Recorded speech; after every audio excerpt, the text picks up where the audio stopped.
Welcome, music lovers, to the riveting journey through one of the most iconic figures in rock history, Lemmy Kilmister, the legendary frontman of Motorhead. From the thunderous riffs to the unmistakable gravelly voice, Lemmy's impact on the world of heavy metal is immeasurable. So, let's dive in. Lemmy Kilmister, born Ian Fraser. Kilmister, on 24th December 1945, in the Burslem area of Stoke-on-Trent, Staffordshire, England. At the tender age of 3 months, Lemmy Kilmister's life took an early turn when his father, an ex-Royal Air Force chaplain and accomplished concert pianist, separated from his mother. He, along with his mother and grandmother, moved from Newcastle-under-Lyme, then later to Madeline. At the age of 10, Lemmy's mother married former rugby player George L. Willis, bringing two step-siblings, Patricia and Tony, whom Lemmy disliked. The family moved to a farm in Benthleck, a Welsh village, where he found himself amidst 700 Welsh peers, being the sole English kid. Despite the challenges, Lemmy saw the experience as sociologically intriguing. His education took place at a Sculsear Thomas Jones in Amlech, where he earned the nickname Lemmy. The origin of the name remains uncertain, with speculations the name originated from the phrase, Lemmy a quid till Friday, linking it to his rumored habit of borrowing money for slot machines. Lemmy's early interests blossomed, spanning rock and roll, girls, motorbikes, and horses. During his school days, Lemmy's interest in music grew as he observed a fellow student surrounded by attention from girls wielding a guitar. Inspired, Lemmy brought his mother's guitar to school, despite not knowing how to play, and soon found himself encircled by girls. As his family relocated to Conwy after his school years, Lemmy took on various odd jobs, including one at the Hot Point Electric Appliance Factory, all while immersing himself in the local music scene, playing guitar for bands like the Sundowners and spending time at a horse riding school. At the age of 16, he witnessed a performance by the Beatles at the Cabin Club in Liverpool, a moment that fueled his passion for music.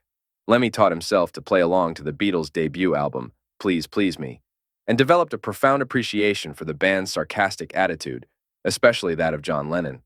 Reflecting on the Beatles, Lemmy remarked on their authenticity and resilience, coming from Liverpool, a hard, seafaring town, contrasting them with that of the Rolling Stones, who he perceived as mummy's boys that were all college students from the outskirts of London, producing excellent records, but their live performances fell short.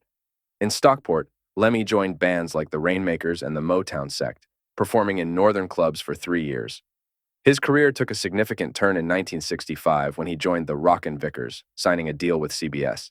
They released 3 singles, toured Europe, and earned the distinction of reportedly being the first British band to visit the Socialist Federal Republic of Yugoslavia. The Rockin' Vickers later moved to Manchester, where they lived together in a shared flat. Leaving the Rockin' Vickers, Lemmy relocated to London in 1967. Sharing a flat with Niall Redding, the bassist of the Jimi Hendrix Experience, and their road manager Neville Chesters, with Lemmy eventually working as a roadie for the band. In 1968, he became a part of the psychedelic rock band Sam Gopal, using the name Ian Willis, and recorded the album Escalator, released in 1969.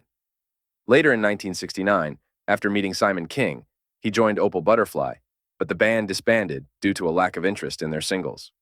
In August 1971, Lemmy joined the space rock band Hawkwind in Ladbroke Grove, London, as a bassist and vocalist. Despite lacking prior experience as a bass guitarist, he was persuaded to join right before a benefit gig in Notting Hill by bandmate Michael Davies. Originally auditioning as a guitarist, Lemmy adapted to the bass when the scheduled player didn't show up for the gig. His unique style, influenced by his background as a rhythm guitarist, became a defining element of Hawkwind's sound during his tenure, prominently featured on the live album Space Ritual. Lemmy also took lead vocals on notable songs, including the band's chart-topping single, Silver Machine, reaching number 3 in the UK in 1972. In May 1975, during a North American tour, Lemmy faced arrest at the Canadian border in Windsor, Ontario, on drug possession charges. Mistakenly identified as carrying cocaine instead of amphetamine, he spent a night in jail before being released without charge. Concerns arose within the band and management about potential issues at the U.S. border, and coupled with Lemmy's perceived erratic behavior, they decided to terminate his association with Hawkwind. Lemmy later expressed a fondness for his time with Hawkwind, stating, "I did like being in Hawkwind, and I believe I'd still be playing with them today if I hadn't been kicked out. It was fun on stage, not so much off stage. They didn't want to mesh with me. Musically, I loved the drummer, the guitar player. It was a great band. After leaving Hawkwind, Lemmy teamed up with guitarist Larry Wallace, who was formerly of Pink Fairies, Steve Took's Shagrat, and UFO, and also drummer Lucas Fox, to form a new band initially named Bastard. Lemmy, motivated by the unlikelihood of a band with that name appearing on Top of the Pops, decided to change it to Motörhead, borrowing the title from the last song he had written during his time with Hawkwind. After recruiting guitarist Eddie Clark and drummer Phil Taylor, replacing Wallace and Fox, Motörhead saw a surge in success. Lemmy's distinctive guttural vocals, a rarity in rock at the time, became influential, especially during the rise of punk rock. The band's sound resonated with both Lemmy's original fan base and punk enthusiasts. Despite being associated with metal, Lemmy often felt a stronger connection with punks. Motörhead's pinnacle of success came in 1980 and 1981 with chart hits like Ace of Spades and the UK #1 live album, No Sleep Till Hammersmith. They solidified their status as one of the most influential bands in heavy metal, with 23 studio albums, 16 live albums, 16 compilation albums, 5 extended plays, EPs, 3 box sets, 29 singles, 10 video albums, and 34 music videos. Motörhead's last live performance and Lemmy's final show took place in Berlin on December 11, 2015, as part of the band's 40th anniversary tour.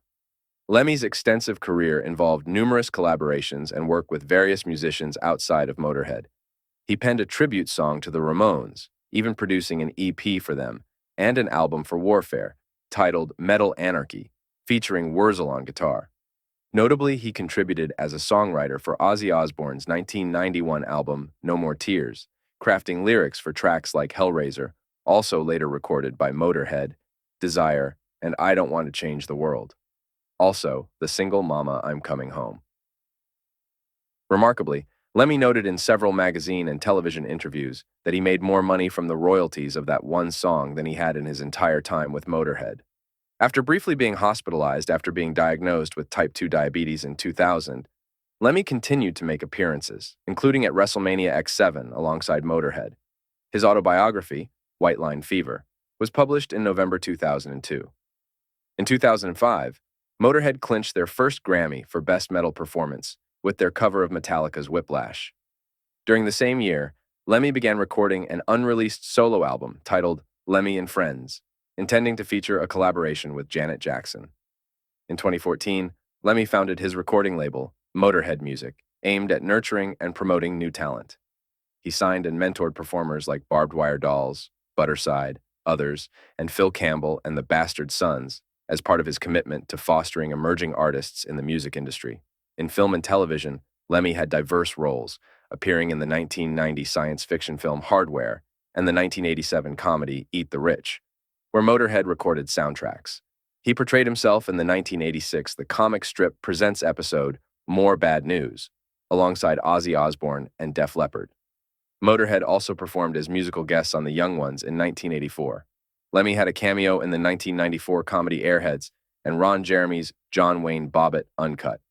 He featured in trauma entertainment movies, including the narrator in 1996's Tromeo and Juliet, portraying the president in Return to Nukem High, and a cameo in Down and Out with the Dolls in 2001.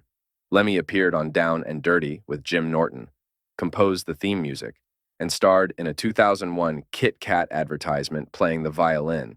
In 2015, he played a central role in the silent film Götterdämmerung with Grace Jones, Iggy Pop, and others. The 2010 rockumentary film, Lemmy, directed and produced by Greg Oliver and Wes Orzowski, offers a blend of 16mm film and HD video footage compiled over 3 years. The documentary includes insightful interviews with friends, peers, and admirers, including Slash, Ozzy Osbourne, Anthrax, Alice Cooper, Dee Snider, Nikki Sixx, Ice-T, Joan Jett, and many others. Lemmy also left his mark in the realm of video games, appearing as the main character in the 16-bit game Motörhead, released for Commodore Amiga and Atari ST in 1992. Additionally, he was an unlockable character in the 2009 game, Guitar Hero, Metallica, and lent his voice to the character Kilmister in the 2009 video game Brutal Legend. Lemmy's influence extends to the gaming world, inspiring characters like Lemmy Cooper in Super Mario Bros. 3, and being honored with the Lemmy's outfit armor in the Victor Vran downloadable content, Motörhead Through the Ages. In Doom Eternal, an Easter egg declares, Lemmy is God, and Deep Rock Galactic features one of Lemmy's hats as a cosmetic, named the Ace of Spades, in tribute to the legendary Motörhead frontman. Personally, at 17, Lemmy fathered a son, Sean, with a girl named Kathy. The son was put up for adoption, and in the documentary film Lemmy, in 2010, Lemmy mentioned reconnecting with a son whose mother had recently informed him of his paternity. During his time with the Rockin' Vickers, he had a son named Paul Inder with a woman named Tracy in Manchester, whom he met 6 years later. Paul Inder became a guitarist and occasionally joined Lemmy on stage. Lemmy lived in Los Angeles from 1990 until his death in 2015, residing near his favorite spot, the Rainbow Bar and Grill. In a Channel 4 2005 Motorhead documentary, it claimed Lemmy had slept with over 2,000 women, a figure he later joked about saying it was more like 1,000. Maxim had Lemmy at number 8 on its top 10 living sex legends list, as they claimed that he had slept with around 200 women. Known for his eclectic interests, Lemmy collected German military regalia, displaying an iron cross on his base, leading to accusations, which he clarified that he collected such memorabilia for its aesthetic appeal, expressing anarchist or libertarian views. Lemmy staunchly opposed racism and declared himself agnostic, expressing strong dissent against religion, government, and established authority. He defended his collection of memorabilia with the argument that if his then-girlfriend, who was black, had no issues with it, then nobody else should. Health-wise, in December 2000, Lemmy faced health challenges when his tour was canceled due to hospitalization in Italy for flu, exhaustion, and a lung infection. Further instances of hospitalization occurred in July 2005 in Germany, attributed to extreme dehydration and exhaustion.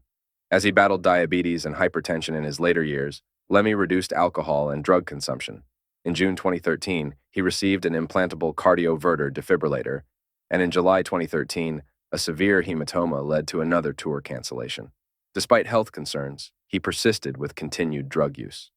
Towards the end of his life, he relied on a walking stick and dealt with the consequences of a smoking habit he started at the age of 11. In August 2015, he mentioned reducing his smoking from 2 packs a day to 1 pack a week, and in September 2015, he was hospitalized with a lung infection after experiencing breathing difficulties on stage. On December 28, 2015, Lemmy passed away at his Los Angeles apartment due to prostate cancer, cardiac arrhythmia, and congestive heart failure. Motörhead announced his death on Facebook, revealing that his cancer was diagnosed just 2 days before he passed away. Lemmy's manager, Todd Singerman, shared that after a birthday celebration, Lemmy didn't feel well, prompting a hospital visit where the cancer in his brain and neck was discovered. Given a terminal diagnosis, Lemmy, known for his love of video games, had a game machine moved to his apartment for his enjoyment.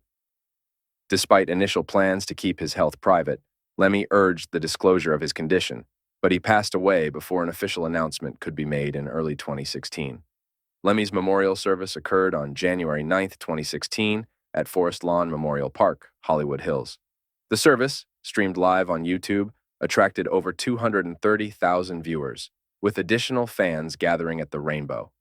After cremation, Lemmy's ashes were placed in a 3D printed urn resembling his iconic cavalry hat, inscribed with "Born to Lose, Live to Win," which was displayed at the funeral and later interred at Forest Lawn. In a unique tribute, some of Lemmy's ashes were fashioned into bullets, per his request, and sent to close friends, including Whitfield Crane, Rob Halford, Michael Monroe, Doro Pesch, and Ricky Rakeman. Additionally, in August 2023, it was reported that some of his ashes were scattered at the Wacken Open Air Music Festival. And there you have it, the remarkable life of Lemmy Kilmister, the indomitable force behind Motörhead. As we reflect on the legacy he left behind, from the relentless pursuit of music to the uncompromising attitude towards life, Lemmy's story remains etched in the annals of rock history. Thank you for watching. Don't forget to like and subscribe for more videos just like this. Take care, and bye for now.